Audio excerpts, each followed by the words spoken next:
Where is home when home no longer exists? What do you call a place that was demolished, but that you still carry inside you? What do you call a village in the mountains that is slowly disappearing, its walls thinning, its people leaving?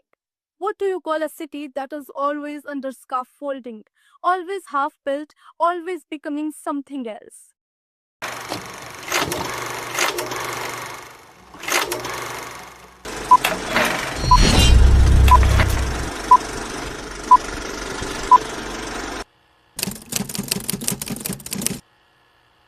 These are not abstract questions. They are the questions at the heart of India's pavilion at the Venice Biennale 2026, one of the most thoughtful and quietly powerful presentations India has ever made on that stage. Hi everyone, I am Akansha and welcome back to Flashback Friday Season 2 presented by Art with a Beat. Today, on Flashback Friday, we are going to Venice. Let's set the scene. The Venice Biennale is the oldest and most prestigious international art exhibition in the world.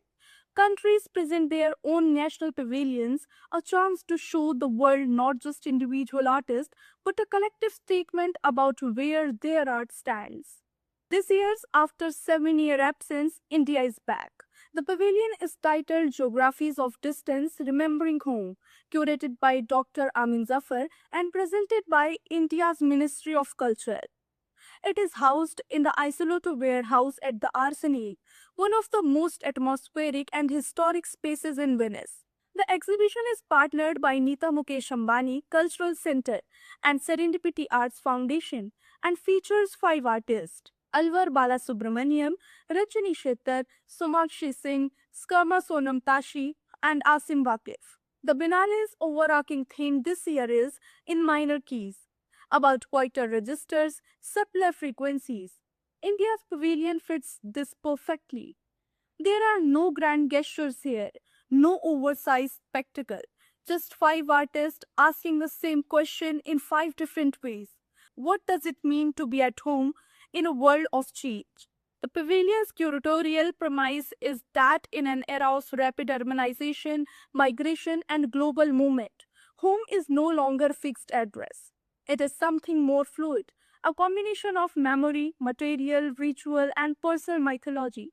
Each of the 5 artists come from a different part of India: Tamil Nadu, Karnataka, Delhi, Ladakh, and each works in a different material language. But all of them are exploring what remains of home when the physical structure is gone, or threatening, or under scaffolding, or simply far away. Together, they make a pavilion that feels less like a national statement and more like collective feeling, something many people across the world, not just Indians, will recognize in their own lives. The first thing that might stop you is Somakshi Singh's permanent address. Singh has reconstructed her demolished family home in New Delhi, 33 Link Road, built just after partition. Her grandparents migrated from Pakistan entirely in embroidered thread. Life size suspended in space, the structure is ghostly and transparent. You can see through it. It is a house made of absence, a home that exists only in the act of remembering it. Singh has said that even though she has lived in many cities and countries, this address has always been her sense of home. Domestic labor becomes memorial.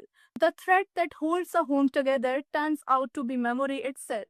His installation echoes of home evokes the high altitude villages of the mountains, their rammed earth walls, their sun dried bricks, their particular quality of silence. But the material is fragile by design. Paper mache is not stone, it can dissolve. That fragility is the point. Ladakh's traditional architecture and communities are under pressure from climate change, from modern construction, from the slow disappearance of old ways of building and living. Tashi's works hold these threatened forms with great tenderness, asking what happens to a culture when its building changes. Asim Waqif's Shal takes place pavilion in a completely different direction: structural, urban, kinetic. Waqif began his career as an architect before turning to contemporary art, and his relationship with material, especially bamboo, is one of the most developed of any artist working in India today. His large-scale bamboo installations here draws on the visual language of scaffolding. Those bamboo frameworks you see on almost every construction site across Indian cities, always temporary, always in the process of building or dismantling something. The work feels alive, architectural and organic at once. It signals both renewal and disruption. Ranjani Kshetras Under the Same Sky offers the pavilions its most delicate and otherworldly moment. Kshetar is a sculptor from Karnataka known for her vast handcrafted hanging installations. Forms made from thread, cloth, beeswax, and vegetal pastes that seems to float in space. Inspired by flowers, cloud formations, and natural growth. Her work takes months to make by hand using traditional craft processes. In Venice, her suspended forms create what the pavilion describes as a conceptual garden, one that visitors move through rather than look at from distance. Her work speaks to the rhythms of making and tending, of care and patience. If Asim Waqif's bamboo is about the city, Rajni Shettar's work is about everything that exists outside it. The natural world and what we have to lose. Alvar Balasubramaniam, known simply as Bala, brings the pavilion back to earth. His work, not just for us, consists of sculpture panels formed from clay and soil drawn directly from the land of rural Tamil Nadu, where he lives and works. The panels are marked by natural features. Cracks formed not by the artist's hand, but by time and slow pressure of natural forces. Bala's practice has always explored the relationship between the material and the immaterial, between what the body knows and what the mind cannot quite name. And the pavilion is not only visual, it is also alive with sound. An extended performance program produced by Serendipity Arts runs throughout the Biennale. Music, movement, storytelling, and interdisciplinary interventions across the pavilion and across the city of Venice itself. During the opening week in May, performances directed by renowned tabla player and composer Bikram Ghosh took place across Venice, at the Mercato di Rialto on the water and in partnership with Palazzo Diodoro. There is something very particular about what India has brought to Venice this year. India's pavilion at Venice Biennale 2026 runs through November 22. If you get a chance to visit, go. And if you can't, we hope this episode brought you a little closer.